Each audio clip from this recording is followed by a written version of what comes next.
오늘 아브라함과 하나님과의 관계, 친구, 어떻게 하나님과 친구 될 수 있는지를 살펴보도록 하겠습니다. 우리들의 마음은 눈에 보이지 않아요. 그러나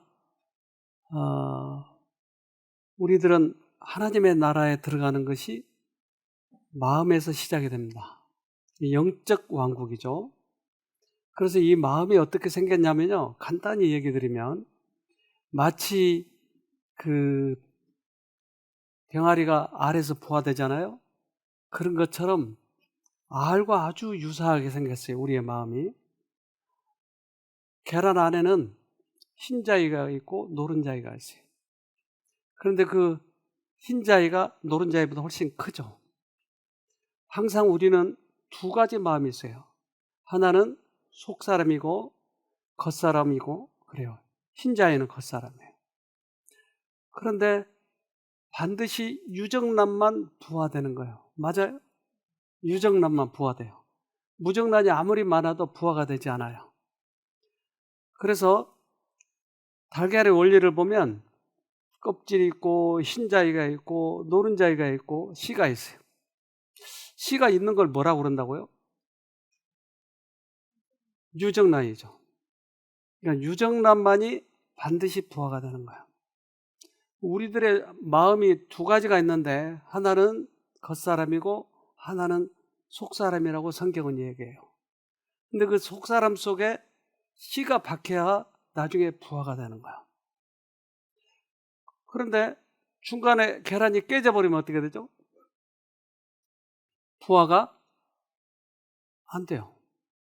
그러니까 우리가 살아있는 동안에 씨가 박혀야 나중에 부화할 수 있어요. 죽은 다음에는 안 돼요. 그래서 살아있는 동안에 하나님의 말씀이 우리 안에 박혀야 돼요. 이 경험만이 우리가 하늘에 갈 수 있다고 하는 것이. 그래서 껍질이 깨어지면 안 돼요. 살아있는 동안에 결국 우리는 나중에 부활을 결정하는 것이. 육체는 품성의 발전을 위하여 정신과 심령을 개발시켜주는 유일한 매개체이다. 영혼의 원수가 그의 유혹을 육체적 힘을 약화시키고 퇴화시키는 쪽으로 집중시키는 것은 이런 이유 때문이다. 네. 그래서 육체가 살아있을 동안만 우리의 품성이 개발되는 거예요. 그러니까 살아있는 동안에 이 일이 이루어져야 된다고 하는 것이죠.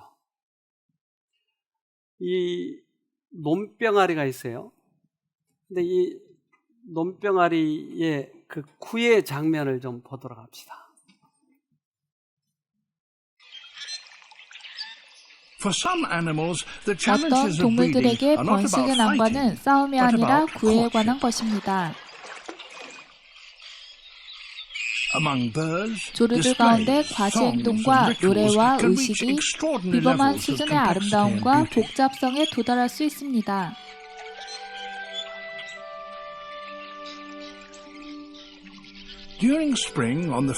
오리곤의 민물 호수에서 봄철 동안에 논병아리들은 새싹을 구하러 모입니다.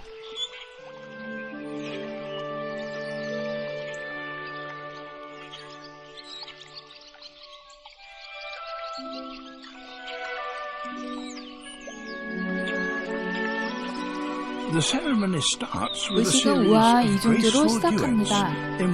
한 짝이 다른 짝의 행동을 흉내냅니다.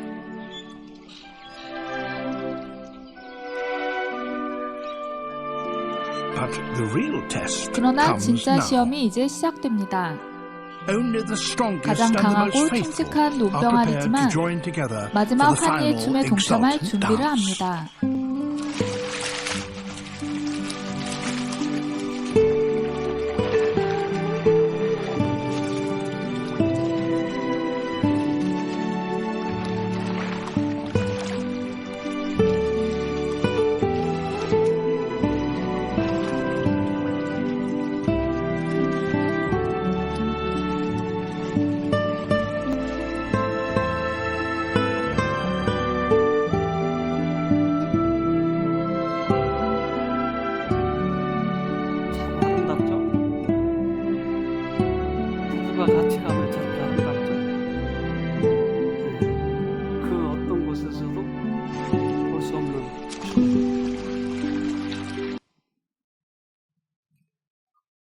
수컷이 암컷에게 구애를 해요. 그러면 암컷이 받아들이면 교미를 해요. 씨가 생기는 거예요. 수컷이 하나님이 우리의 양심에 말씀을 하세요. 어떻게 해요? 문을 두들게 해요. 요한계시록 3장 20절 볼지어다 내가 문 밖에 서서 두드리노니 누구든지 내 음성을 듣고 문을 열면 내가 그에게로 들어가 그로 더불어 먹고 그는 나로 더불어 먹으리라. 그러니까 우리의 마음의 문을 두들기네요. 이곳에 오셔서 여러분들이 하나님이 지금 문을 두드리는 것을 경험할 거예요. 그럼 내가 마음 문을 열면 우리의 마음 안에, 노른자의 안에 씨가 생기는 거예요. 받아들이냐 아니냐는 내가 결정하는 거예요. 그런데 그 음성이 어떨 때 들리냐면 우리들의 사건 속에서, 일상생활 속에서 나에게 문을 두들게 해요. 사람의 영혼으로 들어가는 문이다. 그의 사랑으로 그의 말씀을 통하여 또한 그의 섭리를 통하여 그리스도는 정서의 문 밖에서 두드린다. 그래서 사건 속에서 내 양심에 말씀하시는 거야. 그러면 그 양심의 소리를 내가 들으면 주님이 들어오셔서 내 속사람에게 씨를 넣어주는 거야. 이것을 거절하면 한 번 거절하면 두 번째 더 쉬워요. 그걸 거절하면 세 번째는 더 쉬워요. 사단이 하늘에서 예수님의 자리를 차지하기 위해서 그가 욕심을 냈어요. 그런데 그가 이 땅에 떨어진 이유에 대해서 설명하는데요. 하나님께서는 그에게 잘못을 깨닫게 하시고자 오직 무한한 지혜와 사랑으로만 할 수 있는 온갖 노력을 다하셨다. 그래서 수없이 많이 불평을 하고 어디선가부터 죄를 가지고 와서 하나님을 거절하려고 할 때 하나님이 가지고 있는 모든 사랑을 그에게 다 보여줬어요. 다 보여줬어요. 하나님께서 가지고 계신 모든 것을 다 보여줬어요. 끝까지 사단은 거절을 했어요. 왜 거절했냐? 정작 그가 갈망한 것은 하나님의 지위였지 그분의 품성은 아니었다. 그가 움켜쥐려 한 것은 하나님의 권위였지 그분의 사랑이 아니었다. 그는 지위만 욕심을 냈어요. 하나님의 품성에 대해서는 전혀 갖고자 하지 않았어요. 폼되기를 원한 것이. 그래서 둘 중에 하나였어요.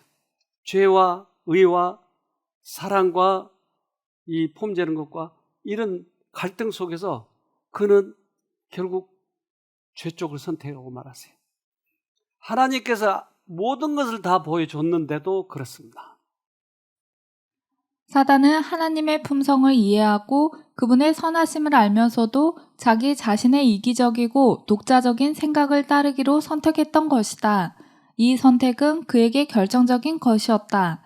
더 이상 하나님께서 그를 구원하기 위하여 하실 수 있는 일이 없었다. 사단을 위해서 할 수 있는 일이 없었어요. 왜? 다 보여줬으니까. 그래서 더 이상 해줄 것이 없기 때문에 그는 구원을 놓쳐버리고 말았어요. 지금도 우리들에게 마음문에 말씀하셔요. 근데 내가 열면 나는 구원을 받을 수 있는 거예요. 그래서 성경은 이러한 죄, 즉 내가 마음문을 닫아버리는 죄를 성경은 이렇게 얘기해요. 요한일서 5장 16절 누구든지 형제가 사망에 이르지 아니함 죄 범하는 것을 보거든 구하라. 그러면 사망에 이르지 아니하는 범죄자들을 위하여 저에게 생명을 주시리라. 사망에 이르는 죄가 있으니 이에 대하여 나는 구하라 하지 않노라. 두 가지가 있네요. 사망에 이르는 죄도 있고 사망에 이르지 않는 죄도 있네요. 그러니까 사망에 이르는 죄에 대해서는 구하라고 하지 말라고. 그것은 이미 끝나버린 거다고. 사망에 이르는 죄는 뭘까요? 두 가지 죄가 있다고 그러네요. 사망에 이르는 죄는 살인죄일까요? 무슨 죄일까요? 사망에 이르지 않는 죄는 뭐죠?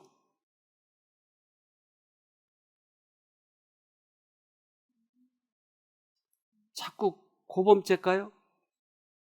사망에 이르는 죄는 고범죄일까요? 성령을 거스른단 말이 무슨 말이죠? 하나님을 부인하는 것, 만물을 닫아버리는 것. 맞아요. 하나님이 하실 수 있는 것은 모든 것을 다 했지만 마음문을 닫아버렸기 때문에 해줄 수 있는 방법이 없어요. 이것을 사망에 이르는 죄라고 얘기해요.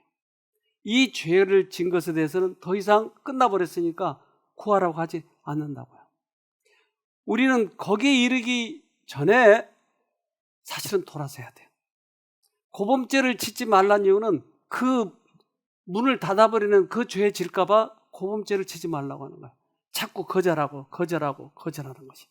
수없이 이 얘기를 해도 거절하면 결국 사망에 이르는 죄가 있다고 하는 것이.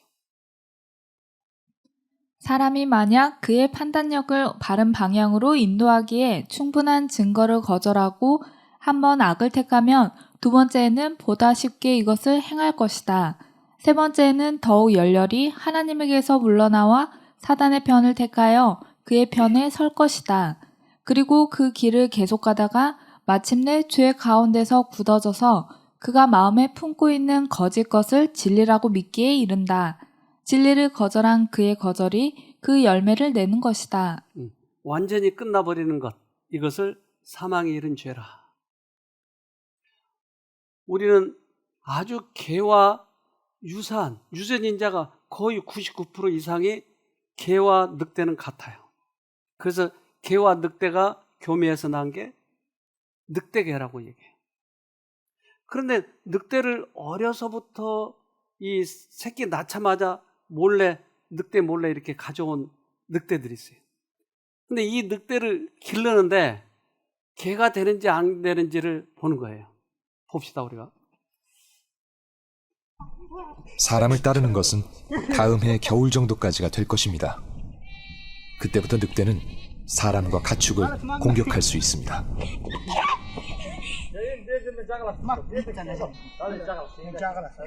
절대 길들여지지 않는 야생. 그것이 늑대이기 때문입니다. 늑대는 그 다음에 1년간만 기른다는 거예요. 그래서 가죽을 벗겨서 팔 것인지 기를 것인지를 결정하는데 절대 길들여지지 않는 늑대라고 좀 표현해요. 아무리 오랫동안 사람이 길러도 길들여지지 않아요. 결국 사람을 해치는 거예요. 그래서 죽여서 파는 거예요. 예수님이 이 땅에 오셔서 배가 고파서 무화과를 잡수시기 위해서 무화과 나무를 들춰보는데 열매가 없어요. 그래서 예수님이 그 무화과 나무를 저주해버려요.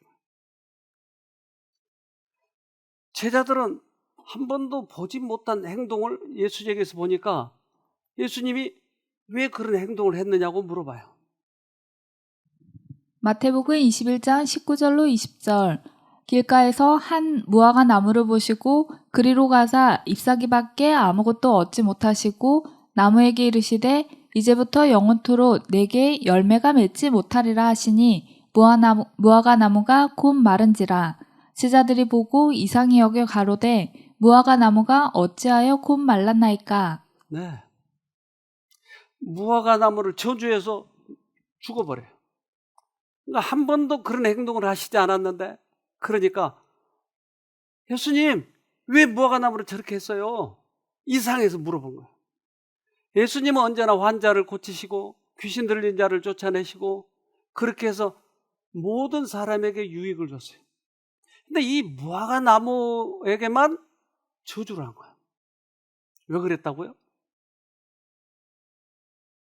이것은 하나의 비유를 보여주신 거예요. 무화과 나무 하나를 희생하면서 너희들이 끝까지 거절하면 무화과 나무처럼 된다 라고 하는 것을 보여주시는 거예요. 제주도에서 우리 집에 귤한 박스를 보냈더라고요. 제주도 사신 분이 가가지고 무농약으로 보냈어요. 그래서 제주도에서 여기까지 오는 사이에 하나가 썩었더라고요. 아마 유기농으로 길러서 그런가 봐.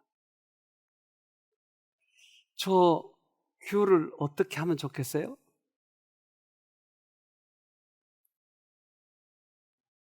골라내야 돼요. 왜요? 왜 골라내요? 놔둬도 되잖아요. 나머지도 다 썩으니까. 하나님의 심판은 이미 사망에 이르는 죄, 즉 마음문을 닫아버리는 사람들은 이제부터는 하나님을 대적하는 거예요. 그래서 그 귤을 꺼내야 되는데 이 세상이 다 사단화 돼버리기 전에 하나님께서 심판하신 것이 노아였어요. 노아 방주. 그것은 세상이 다 썩어버리기 전에 살려야 되는 것이 노아였어요. 그래서 이것은 심판이었어요. 이제 우리는 마지막 심판이 하나 남아있어요. 소돔과 고모라도 심판이었어요. 노아 시대 때도 심판이었어요. 그것은 세상 사람들의 생각이 언제나 악하기만 하는 거예요. 이제 돌이킬 수 없는 그런 상태 때 심판하시는 거예요. 창세기 6장 5절 여호와께서 사람의 죄악이 세상에 관영함과 그 마음의 생각에 모든 계획이 항상 악할 뿐임을 보시고 그래서 생각과 계획이 항상 악해. 들어갈 수 없어요. 하나님의 진리가 들어갈 수 없는 그때 심판이 시작이 되는 거예요. 하나님은 치시는 것이 아니고 이것은 심판인 것이에요. 중국에 이 장애 아이와 그 친구가 서로 돕는 그런 영상이 있더라고요. 한번 보도록 합시다.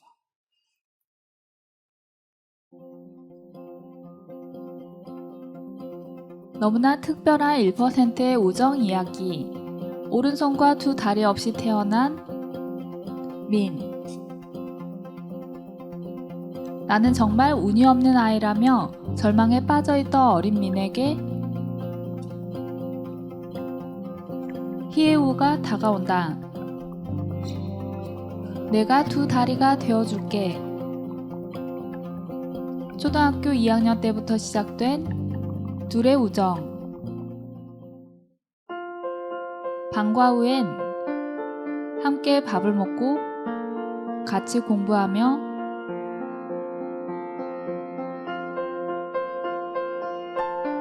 어디든 붙어 다녔다.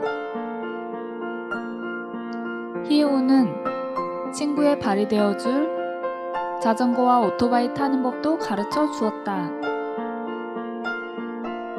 희우 덕분에 따돌림은커녕 오히려 인기 있는 학생이 된 민. 희우는 왜 민을 돕게 됐냐는 물음에 이렇게 답했다. 누구보다 열심히 사는 부모님을 보며 저도 의미 있는 일을 하고 싶었습니다. 함께 시간을 보내며 더 큰 깨달음을 얻은 건 오히려 희우였다. 장애를 피하지 않고 극복해 나가는 민이 제게 용기를 줬습니다. 그렇다면 민은 어땠을까? 한마디 불평 없이 단 하루도 빠지지 않고 두 다리가 되어준 희우를 보며 그래, 장애가 있다고 내 미래까지 절뚝일 필요는 없어. 나도 꿈을 가질 권리가 있어. 그렇게 10년이 지나 올해 둘의 우정은 특별한 열매를 맺었다. 희우는 타이빈성 의과대학에 합격, 의사라는 꿈에 한 발 다가갔고 컴퓨터 프로그래머가 꿈인 민은 하노이 공대에 입학하게 됐다. 10년 동안 우리가 함께한 것은 정말 가치가 있어. 둘의 특별한 우정이 알려지면서 희우는 전액 장학금을 받게 됐다. 그리고 하노이 백마이 병원은 민에게 손과 다리를 만들어줄 수술을 약속했다고. 훌륭한 친구 사이네요.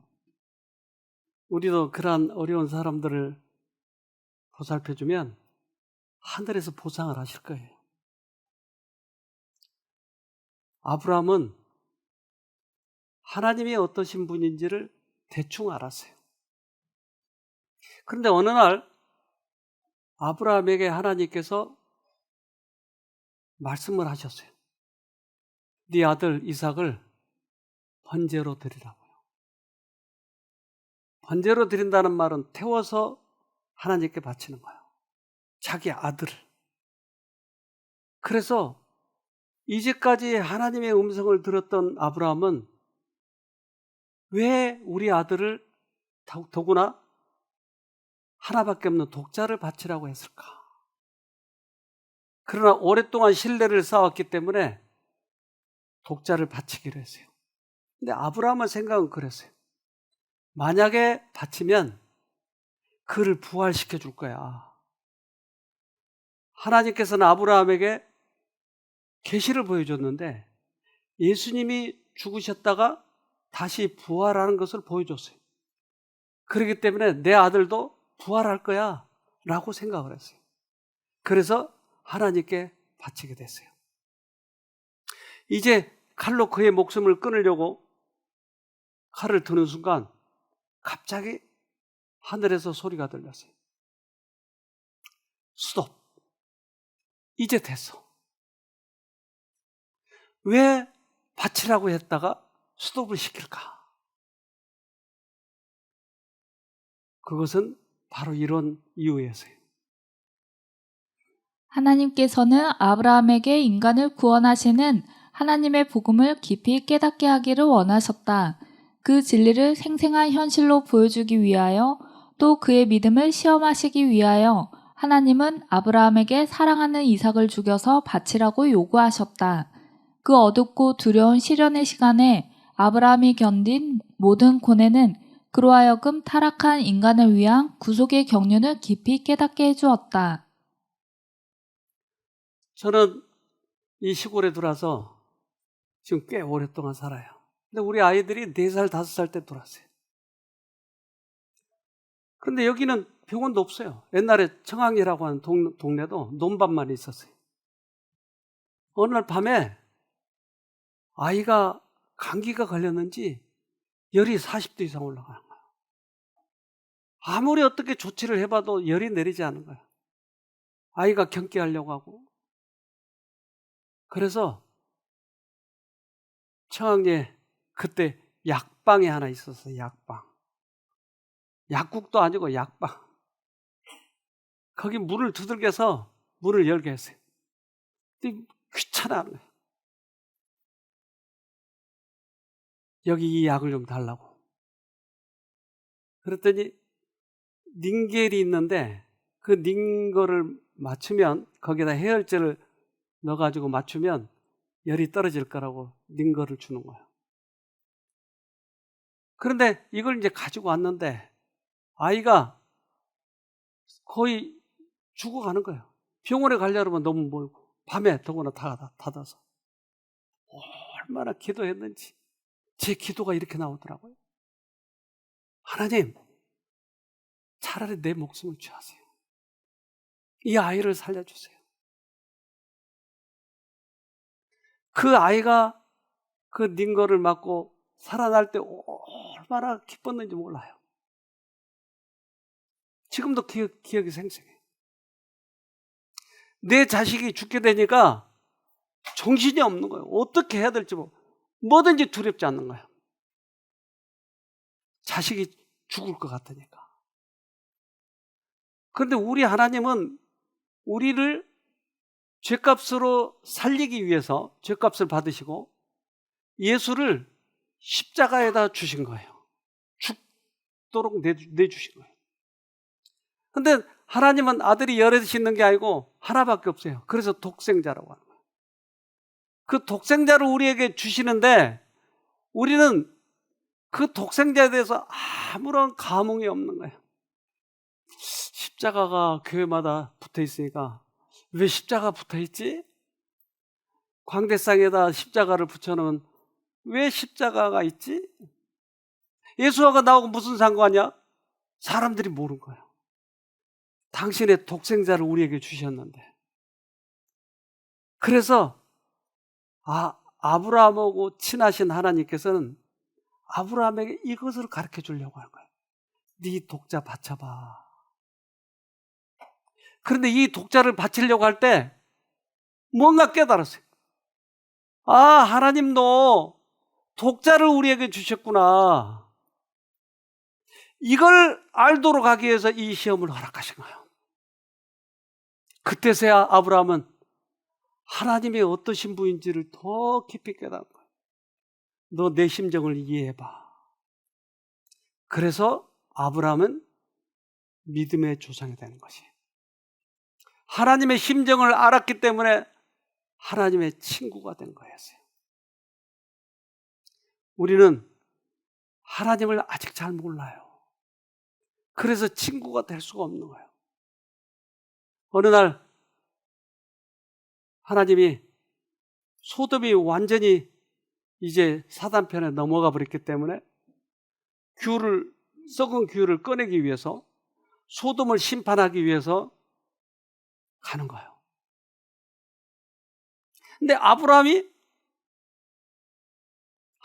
아브라함에게 뭔가 알려주고 싶은 거예요, 하나님께서. 그래서 아브라함에게 이렇게 말씀하세요.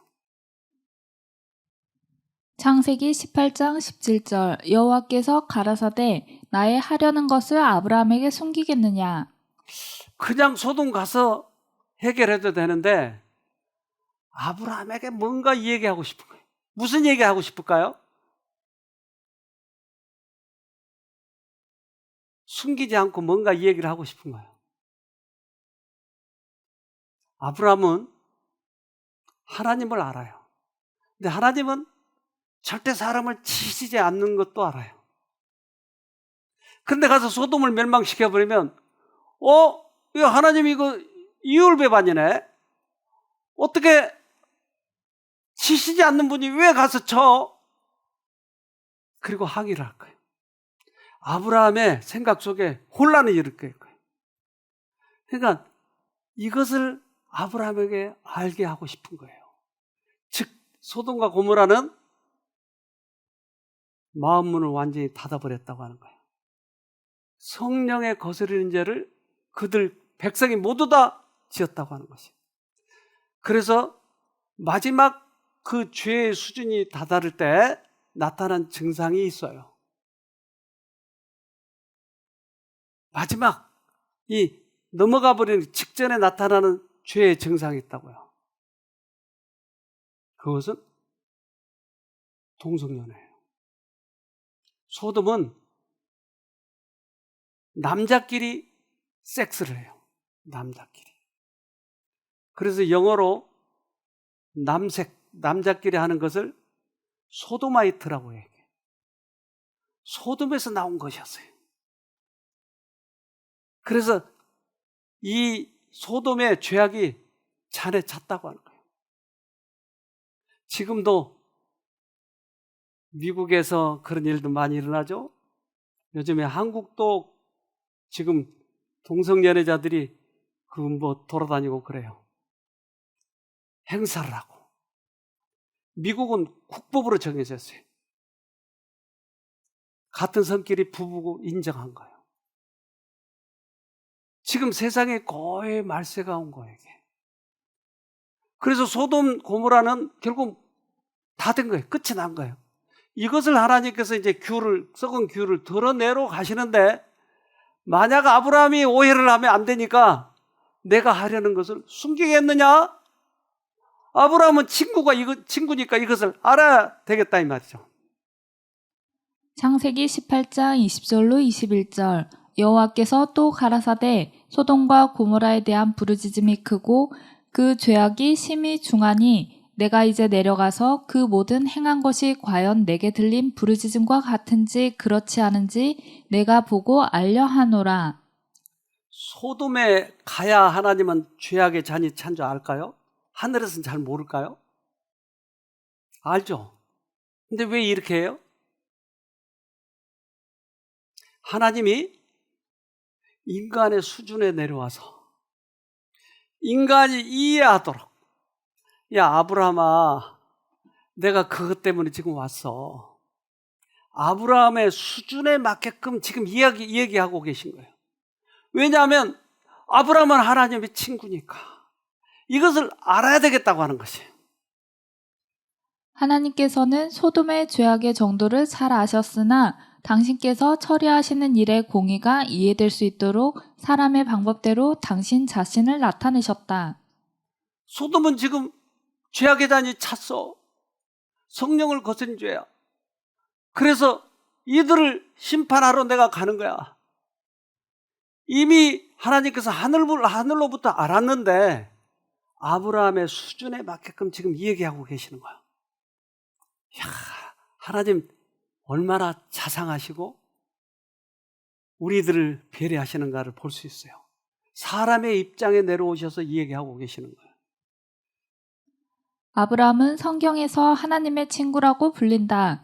그는 하나님의 은총과 교제에서 높은 경지에 서 있었기 때문에 하나님은 자신의 일과 길에 대한 자세한 지식을 더 나누어 주는 것이 합당하다고 보았다. 이와 유사하게 그는 기별을 선지자들에게 위탁하였는데 그들이 여호와의 회의, 곧 비밀에 참여한다고 말한다. 이것은 특별히 여호와가 그렇게 되리라고 말하는 이 땅에 대한 심판의 행위와 관계된 것이다. 이것은 비밀이었지만 특별히 아브라함에게는 이 말을 해주고 싶은 거야. 우리도 3살짜리하고 이 얘기 하려면 너 밥 먹었죠? 엄마가 뭐 줬어? 근데 대학생들한테 이렇게 하면 빤 맞아요. 나를 어린애로 한다고. 하나님은 우리들의 수준에 맞게끔 얘기하시는 거야. 아브라함의 수준에 맞게끔 이 얘기하려고 하는 의도가 뭐냐면 하나님은 절대로 사람을 치시지 않아요. 그런 모든 인류를 살리시기 위해서 지금 귤을 꺼내고 있는 것이에요. 이것을 아브라함의 수준에 맞게끔 얘기해서 아브라함의 오해가 없도록 하는 거예요. 그런데 소돔으로 가면 분명히 소돔이 불에 탈 것을 아는 거예요. 하나님은 불이시기 때문에 죄와 같이 하면 죄가 타버린 거예요. 그래서 타버릴 것을 알고 있는 아브라함은 하나님의 의도를 처음에는 잘 몰랐어요. 그래서 이렇게 얘기해요. 창세기 18장 25절 주께서 이같이 하사 의인을 악인과 함께 죽이심은 불가하오며 의인과 악인을 균등히 하심도 불가하니이다. 세상을 심판하시는 이가 공의를 행하실 것이 아니니까. 하나님한테 아브라함이 지금 충고를 하는 거예요. 당신은 창조주잖아요. 하나님이 심판하실 때는 공의롭게 하는 거잖아요. 아직 거기 사람들이 많이 있는데 왜 거기 가요? 그러면 당신 약속 위반 아니에요?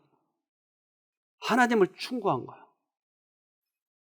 그러니까 하나님이 이 말 못한 사정을 아브라함에게 얘기하러 왔는데 하나님 거기에 50인이 있으면 심판하지 않겠죠? 그래 50인 있으면 내가 안 하지. 그러면 30명은요? 안 하지. 20명은요? 안 하고 말고 10명은 안 하지. 그럼 어떻다는 얘기예요 지금? 없다고 하는 얘기예요. 의인이 없기 때문에 심판하러 가신 거예요. 그때서 이것을 깨달아 아브라함이. 그때 이것을 받아들여요. 하나님은 사랑해요. 우리를 위해서 심판을 했을 뿐이에요. 늑대와 개가 있다고 그랬는데 늑대와 개의 차이는 뭘까요? 99점 몇 프로가 같아요. 유전자가. 그런데 이 늑대와 개를 연구한 사람이 밝혀냈는데 한번 보도록 합시다. In 2017, 2017년 프린스턴 대학교의 진화 생물학자 브리짓 폰 홀트 교수와 연구팀은 늑대와 개의 게놈을 분석한 결과 GTF2i와 GTF2iRD1이라는 두 유전자가 다르다는 것을 밝혀냅니다. 늑대보다 개가 그리고 덜 쾌활한 개보다 더 쾌활한 개가 이 두 유전자의 변이가 심했습니다. 그렇다면 이 유전자들의 역할은 무엇일까요? 이 두 유전자는 사람의 경우 윌리엄스 보이렌 증후군을 일으키는 데 관여합니다. 이 증후군의 특징은 낯선 사람을 누구라도 열광적으로 좋아한다는 겁니다.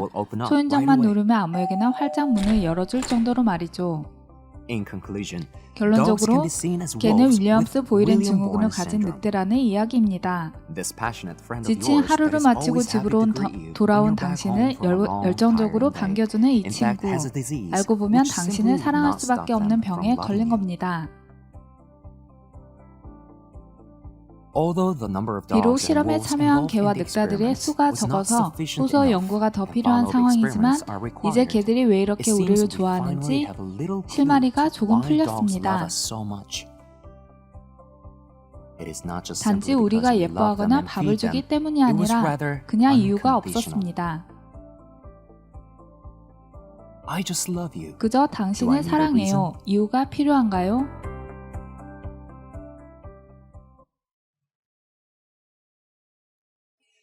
늑대가 윌리엄 보이렌 병에 걸리면 개가 된다 이 말이네요. 즉 사람이 윌리엄 보이렌 증후군에 걸리면 무조건 타인을 사랑하는 거예요. 그가 도둑이든 살인자든 관계없이 무조건 좋아하는 거예요. 그래서 윌리엄 보이렌 증후군 걸린 아이들은 보면 누구든지 가서 대들고 따라서 하고 그래요. 우리가 잘못을 해도, 우리가 사건을 저질러도 우리 예수님은 무조건 우리를 좋아하시는 거예요. 무슨 병에 걸렸나 봐요. 살인을 해도 우리가 좋대요. 무조건 용서해버린 거예요. 무조건. 그런데 예수하고 친구가 되면 우리도 윌리엄 보이렌 증후군이 걸려서 무조건 사람을 좋아하고 용서하는 거예요. 예수님에게 우리가 병을 옮았으니까 그것이 친구예요. 아가페 사랑은 영원한 능력의 근원에 플러그가 꽂혀져 있으므로 다른 모든 종류의 사랑이 실패할 때에도 그것은 계속 작동할 수 있다. 그것은 무엇이라 할지라도 사랑한다. 다른 사람이 아무리 사랑스럽지 않을지라도 아가페 사랑은 계속해서 꼽힐 수 있다. 아가페는 우리를 위한 하나님의 사랑만큼 무조건적이다. 그것은 의지의 자의적인 선택에 기초한 정신적인 태도이다. 우리가 그 병에 걸리면 조건 없이 사랑하긴 하는데 하나님의 병을 걸리면, 하나님과 친구가 되면 우리가 조건 없이 사랑하게 되어 있는 것이에요. 사랑의 깊이와 넓이는 더 넓어요. 우리가 생각한 것보다 훨씬 넓어요. 구주를 받아들이는 사람들은 하나님의 자녀들이 된다. 그들은 그분의 영적 자녀들로서 거듭나고 의와 참된 거룩함으로 새롭게 된다. 그들의 마음은 변화되었고 보다 분명한 시력으로 영원한 실제들을 바라본다. 그들은 하나님의 권속으로 입양되었고 그분의 형상을 따라 성령으로 말미암아 변화되어 영광에서 영광으로 변화된다. 자아에 대해서 최고의 사랑을 품고 있던 것을 떠나 하나님과 그리스도에 대해서 최고의 사랑을 품게 되었다. 우리는 이제까지 자아를 사랑했지만 이 병에 걸리면 이타적인 사람이 되는 것이에요. 하나님을 사랑하고 이웃들을 사랑하고. 예수님께서는 이 땅에 오셔서 죽은 사람을 살렸는데 누구죠? 나사로. 나사로를 살리면서 왜 살리셨는지 그 이유를 잘 몰랐는데 성경은 이렇게 얘기해요. 요한복음 11장 11절 이 말씀을 하신 후에 또 가라사대 우리 친구 나사로가 잠들었도다. 그러나 내가 깨우러 가노라. 아, 나사로가 친구였네요. 예수님의 심정을 이해하고 있었네요. 그래서 그를 살리시는 거예요. 그렇다면 예수님이 오실 때 그분의 친구들을 살리실 텐데 그분의 친구는 누굴까요? 그분의 친구를 살리실 거예요. 누구죠?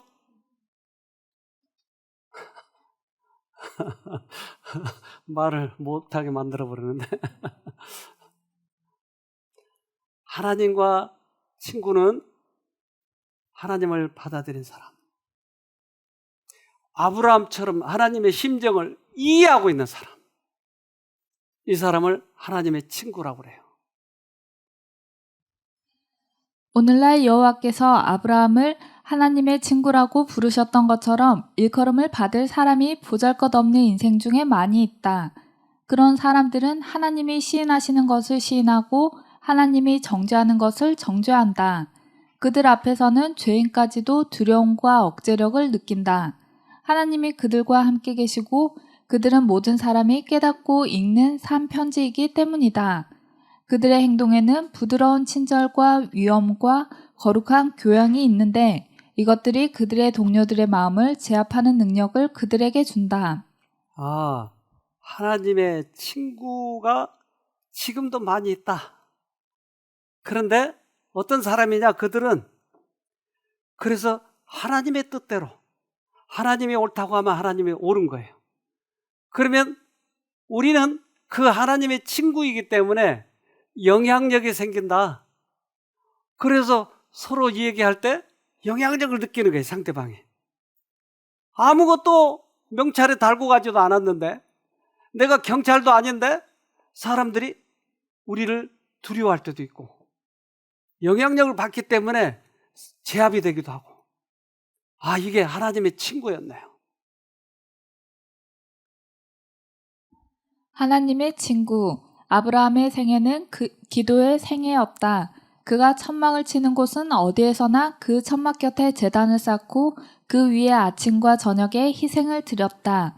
그의 천막은 옮겨졌어도 그 제단은 남아있었다. 그리고 방랑하는 가나안인인 그 제단에 왔을 때 거기에 누가 왔었는지 알게 되었다. 그가 천막을 쳤을 때는 그 제단을 고쳐 쌓고 살아계신 하나님을 경배했다.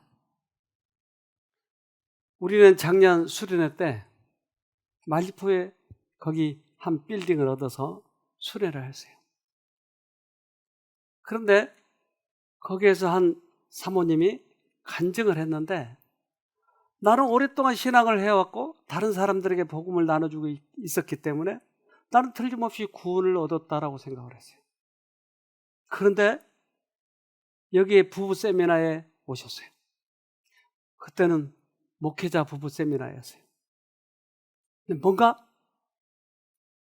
느끼게 됐어요. 이제까지는 안경이 없어서 흐릿하게 보았지만 안경을 쓰고 보니까 세상이 달라 보인 거예요. 그래서 거기서 간증을 했는데 어떤 간증을 했는지 우리 들어보도록 합시다. 사실은 저희 남편이 5년 전부터 위가 아프고 몸에 살이 엄청 많이 빠졌어요.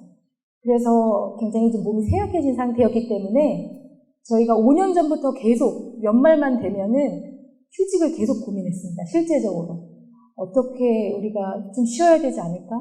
이제는 정말 목회라도 할 수 없을 것 같은데 그런 무기력한 상태에 우리 가정이 있었기 때문에 그런 고민을 하면서 우리 남편이 좀 쉼터에 가서 회복되면 좋겠다. 처음에 그렇게 생각을 했습니다. 그래서 저희가 참석을 했어요. 온 가족이. 그런데 제가 거기서 하루가 지나고 이틀이 지나고 점점 드는 생각은 뭐였냐면은 내가 좀 아픈 사람이었네? 내가 문제가 있었네? 우리 자녀들의 문제가 있네? 어떡하지? 이런 생각이 들었어요.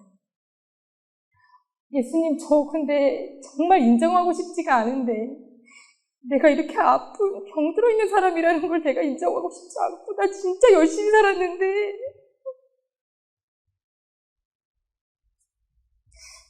그때 제가 아픈 사람이 저 병들어 있었고, 네, 예수님, 저 정말 낫고 싶어요. 저의 첫 자각이었습니다. 나는 하나님과 끊어져 있었구나를 알게 됐어요. 내가 내 힘으로 하나님과 떨어져서 하나님의 일을 하려고 내 악으로 깡으로 살아왔구나. 육아도 그렇게 했구나. 그것을 알게 되었습니다. 그리고 나는 여지껏 내 자유의지를 활용해서 예수님을 불러서 이 자아를 극복해본 싸움을 한 적이 없다는 걸 알게 됐어요.